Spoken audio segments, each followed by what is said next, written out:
पिछले तकरीबन 10 दिन से हम लोग बच्चों के साथ होने वाली जिनसी ज्यादती, हरासमेंट और कत्लो गारत की बात कर रहे थे, जो कि रुकने में नहीं आ रही और अभी भी नहीं रुकी। अभी भी ना तो हुकूमत ने कोई ऐसा कदम उठाया है, ना इमरान खान साहब ने जो बिल पास किया था कि जी वो मर्द जो ऐसी हरकत करते हैं उनको महरूम कर देना चाहिए उनकी मर्दानगी से, ऐसी भी कोई किसी किस्म का उस पर भी अमल नहीं हुआ। और उसके अलावा भी ये सिलसिला नहीं रुक रहा, मुसलसल चल रहा है। तो चलेंगे, हम बात बार बार करते रहेंगे क्योंकि मेरा कंसर्न जो है वो बच्चों से बहुत ज्यादा है। मैं बहसियत माँ समझती हूँ कि मेरी ये ड्यूटी है कि मैं हर कोई सुनना चाहे या ना सुनना चाहे, मुझे इससे कोई फर्क नहीं पड़ता। मेरा काम है ये बात करना कि जी इस चीज को रोकना चाहिए, हमें जातियात से ऊपर उठना पड़ेगा, हमें उठना चाहिए, एक दूसरे के गिरेबानों में झांकना छोड़ना पड़ेगा, तो ही सोसाइटी और मुआशरे तरक्की करते हैं। जब आप अमेरिका की, लंदन की, कनाडा की मिसाल देते हैं, कनाडा में जो सोशल राइट्स हैं, जो कुछ आपको दिया जाता है, कैन यू इमेजिन कि लोग कनाडा की इमिग्रेशन लेते क्यों हैं? क्योंकि वहां पर इतना कुछ जो कुछ हो रहा है वो सब इस्लामी है। जो कुछ रियासत मदीना में होता था, जो कुछ हमारे इस्लाम में है, वो सब चीजें कनाडा में हो रही हैं, वो सब चीजें इंग्लैंड में हो रही हैं। इसलिए लोग भाग भाग कर पाकिस्तान छोड़कर वहां जाना चाहते हैं, जा नहीं पाते पर जाना चाहते हैं। तो हमें चाहिए कि हम अपने तौर पर हर कोई अपने अपने सर्कल में एक छोटी सी मुहिम चलाए। जैसे मैंने एक छोटी सी ये कोशिश की है, मुझे नहीं पता कि कोई इसको क्या समझता है या मैं कितनी कामयाब होती हूँ या कोई इसको पॉजिटिव लेता है या नेगेटिव लेता है। मेरा काम है कि जो मेरे ब्रेन में एक पॉजिटिव चीज है मैं उसको सब तक पहुंचाऊं, बीइंग अ मदर और बीइंग अ रिस्पॉन्सिबल सिटीजन।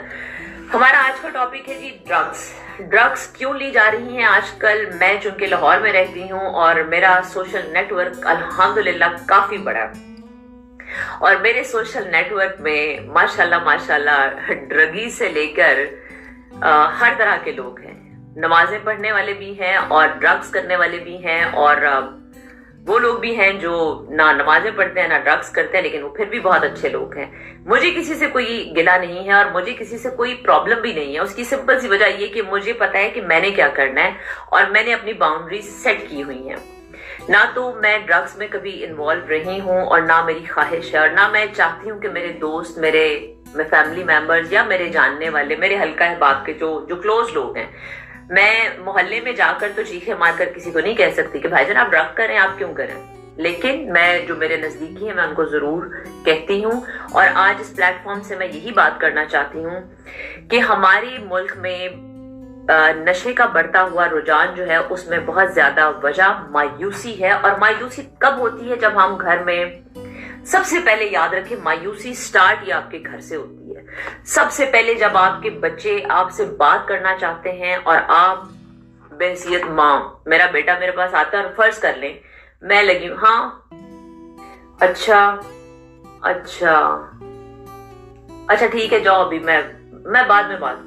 तो ये जो माओ का रवैया है ये गलत है। ये बच्चे को मायूस करता है और बच्चे को ये फीलिंग देता है कि मैं इम्पोर्टेंट नहीं हूं।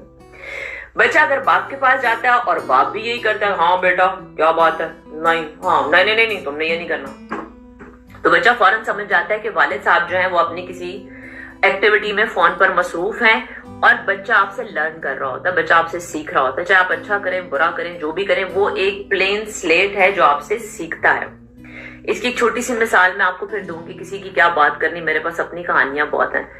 मैंने ये पिछले 10-12 दिन से जो बच्चों के हवाले से बात शुरू की हुई है, कैन यू इमेजिन कि मेरे बच्चे ने इसका कितना इन्फ्लुएंस लिया है। मेरा बेटा मेरे लिए छोटी छोटी चीजों की रिसर्च करता है। आज उसने मेरे लिए ये बना के नोट्स रखे हुए हैं जिसमें उसने नेट से रिसर्च करके बताया है कि जी कितने 1.6 मिलियन लोग जो हैं वो ड्रग्स की रिपोर्ट की जाती है। उसके बाद उसने मुझे बताया कि रिहैब सेंटर्स बन गए हैं पाकिस्तान में और रिहैबिंग की वजह से बहुत सारे लोग, बहुत एक लंबी लिस्ट उसने मुझे बना के दी है। इवन उसने मुझे स्कूलों की, कॉलेजेस के नाम बताए हैं। तो मैंने अपने बच्चे को इन्फ्लुएंस किया उस सबसे जो मैं कर रही हूँ। ठीक है, अगर मैं यहाँ पर बैठकर एक चर्च का सिगरेट लगा लूं और सारा दिन चर्च पीती रहूं, तो आप खुद सोचे मेरा बच्चा मुझसे क्या सीखेगा। या चलें चर्च के अलावा और भी कुछ हो सकता है। यूजुअली आजकल तो मैंने देखा है पाकिस्तान में तो माशाल्लाह ये चीज बहुत ज्यादा हो गई है कि अब तो घरों के अंदर शराब पीना नशे करना और खुलेआम पार्टीज करना मायूब नहीं समझा जाता। बहरहाल हमारा टॉपिक है जी बच्चों के साथ जो जुल्म हो रहा है उस पर भी हम बात करते रहेंगे गाहे बगाए, लेकिन आज हम बात करेंगे ड्रग्स पे और ड्रग्स को कैसे रोकना चाहिए, किस तरह से मुमकिन है कि हम अपने स्कूल के लेवल पर जहां से ये सिलसिला शुरू हुआ है इसको रोकें और क्या ऐसा करें कि माओ को अपने बच्चों पर जो नजर रखनी है या रखनी चाहिए वो मसला जो है वो सीधा हो। तो सबसे पहले तो मैं आप सब लोगों को अस्सलाम वालेकुम कहती हूँ, जो सब लोग मेरे साथ हैं बहुत शुक्रिया। आप लोग हर सैटरडे और संडे को मुझे ज्वाइन करते हैं। उमैर 70 ने हमें ज्वाइन किया, अस्सलाम वालेकुम उमैर। उमैर हमारे साथ हैं जी। फिर सैयद अबू जर ने भी हमें ज्वाइन किया है। लव फॉर समवन 9 ने भी हमें ज्वाइन किया। अच्छा, लव एक ऐसी चीज है ना जो हर किसी को हो जाता है। माजिद ने भी हमें ज्वाइन किया है और आई थिंक इंसान की फितरत भी है कि वो चाहे जाना भी चाहता है और मोहब्बत का एहसास उसे जिंदा रखने के लिए बहुत जरूरी भी है। हर इंसान के लिए नहीं, मेरा ख्याल है हर लिविंग थिंग जो है ना उसको ये एहसास जिंदगी की तरफ ले आता है। ये जब आप किसी के साथ रिलेशन में होते हैं या आपको फील होता है कि कोई आपसे मोहब्बत करता है, ऑफ कोर्स आप में एक पॉजिटिव एनर्जी भी आ जाती है। जैसे मेरा बेटा सारा दिन आते जाते मुझे जफ्फियां डालता है, मुझे बड़ा अच्छा लगता है। अच्छा जी, हमें हम्माद ने भी ज्वाइन किया है 999999 हम्माद अहमद। उसके अलावा नक्श 9572 ने ज्वाइन किया। Hi, I hope you are well. अल्हम्दुलिल्लाह जी, मैं आपकी दुआएं चाहिए और अल्लाह की मेहरबानी चाहिए, मैं बड़ी ठीक हूँ। अस्सलाम वालेकुम लव फॉर समवन। अच्छा जी, ये वैसे आपने नाम बड़े मजे का रखा है। आज हम बात कर रहे हैं कि हम अपने मुआशरे में बढ़ती हुई नशे की जो बेरारवी है उसको कैसे रोक सकते हैं, क्योंकि नशा रुकेगा तो ऑटोमेटिकली बच्चों के साथ जिनसी हरासगी, औरतों के साथ रेप और कत्ल का सिलसिला भी रुकेगा। ये जो मोटरवे पर वाकया हुआ है उसकी लेटेस्ट खबरों में ये है कि वो दोनों शराब के नशे में धुत थे और ये हरकत उन्होंने नशे की हालत में की, बकौल उनके, या जो पुलिस वाले हैं बकौल उनके। शफक ने भी हमें ज्वाइन किया है, थैंक यू शफक। आतिफ अब्बास ने कहा जी अस्सलाम वालेकुम। वालेकुम अस्सलाम। उमैर कह रहे हैं जी I am your big fan. Umair seriously मुझे पता चल गया आप वाकई मेरे अच्छे बड़े फैन हैं। अब आप कितने बड़े फैन हैं ये अब आप एज बताएंगे तो पता चलेगा कि आप बड़े हैं या मैं बड़ी हूँ। हमाद हमारे साथ हैं जी। हमाद ने बड़े प्यार से पूछा कैसी हो स्वीटी। मैं बिल्कुल ठीक हूँ Hamad, thank you so much. और बेशक आप मुझे स्वीटी ना भी कहते तो मैं आपको फिर भी इतने ही अच्छे तरीके से जवाब देती। माजिद माइकल पूछ रहे हैं जी hello you wear satin so do you like satin. जी मुझे सिल्क बहुत पसंद है। शैगी हमारे साथ हैं, आसिम अब्बास हैं, साकिब हैं और मुजम्मिल रमजान है हमारे साथ। सल्लू ने भी ज्वाइन किया है। इकरा हारिस और Iqra something, Iqra I am sorry, Iqra Haris ही लग रहा है मुझे। ज़हीब हमारे साथ हैं, उसके अलावा हारिस हैं। बात करें जी ड्रग्स पे। आप में से जो लोग मुझे कॉल पर, वीडियो कॉल पर ज्वाइन करके बात करना चाहते हैं कि हम अपने बच्चों को ड्रग्स की लानत से कैसे बचाएं, इस छोटे से प्लेटफॉर्म पर विसल ब्लोइंग कर रही हूँ। मैं ये कोशिश कर रही हूँ कि हम अवेयरनेस दें माओ को, भाइयों को, बहनों को, बेटियों को कि किस तरह से हम अपने बच्चों को जिनसी हरासगी से भी बचाएं और साथ में उन्हें नशों से बचाएं, क्योंकि आजकल ड्रग्स का सिलसिला स्कूल लेवल पर है और स्कूल में कोई डीलर नहीं होते, बच्चों के दोस्त ही होते हैं। अस्सलाम वालेकुम जावेद, बेटे क्या हाल है आपका, पहुंच गए आप। जावेद मेरा छोटा भाई है जी, भाइयों जैसा है लेकिन भाइयों से बढ़ के है। तो जावेद ने भी हमें ज्वाइन किया है। लाहौर से कैफ खान है जी। और माजिद कह रहे हैं जी you are looking so much amazing, this satin fabric so admirable. Thank you so much Majid. बस ये मांगे के कपड़े हैं, गमे सॉरी मेरी आदत है, मैं जरा मजाक करती रहती हूँ। आसिम भी है। अच्छा जी, मैंने आपसे कहा था कि अगर आप हमें, Asim thank you so much, आपने हमें ज्वाइन किया, बहुत अच्छा लगा। आसिम अगर आप बात करना चाहें ड्रग्स के हवाले से, अगर आप अपने पॉइंट ऑफ व्यू और अपना ओपिनियन हमसे शेयर करना चाहें, आप चाहें कि लोग आपकी बात सुने कि आपके पास ऐसी क्या अकल की बात है, आप ऐसी क्या विजडम की बात करना चाहते हैं सोसाइटी से जिसमें आप लोगों को ये बता सके कि जी ड्रग्स से बचना कितना जरूरी है और ड्रग्स हमारी नस्ल को किस तरह से तबाह कर रही है और नशे जो हैं वो क्या क्या हैं। दो चार नशे मैंने अभी फौरन पूछा है अपने एडी भाई से, तो एडी भाई ने मुझे बताया कि जी पाकिस्तान में जो नशे बहुत ज्यादा हो रहे हैं उसमें शराब तो खैर एक घर घर में पी जा रही है ना, वो तो आप छोड़ दें। शराब तो पाकिस्तान में ऐसे जैसे किसी जमाने में आबे जमजम होता था ना, आजकल आबे जमजम की तरह लोग शराब पी रहे हैं। तो एडी भाई बता रहे थे कि जी चर्च, मैरिजुआना, अफीम के इंजेक्शन, वोडका, विस्की, बियर और कोकेन, और उसके अलावा जो मैंने सुना है जो बच्चों में बहुत है, आइस और एक कोई गोली होती है, गोली पार्टी। तो मुझे भी बड़े इनवाइट आते होते थे लेकिन हमने कभी हिम्मत ही नहीं की क्योंकि घर से लितर ही बड़े पड़ने थे अगर कोई इस किस्म की एक्टिविटी में इन्वॉल्व हो जाते।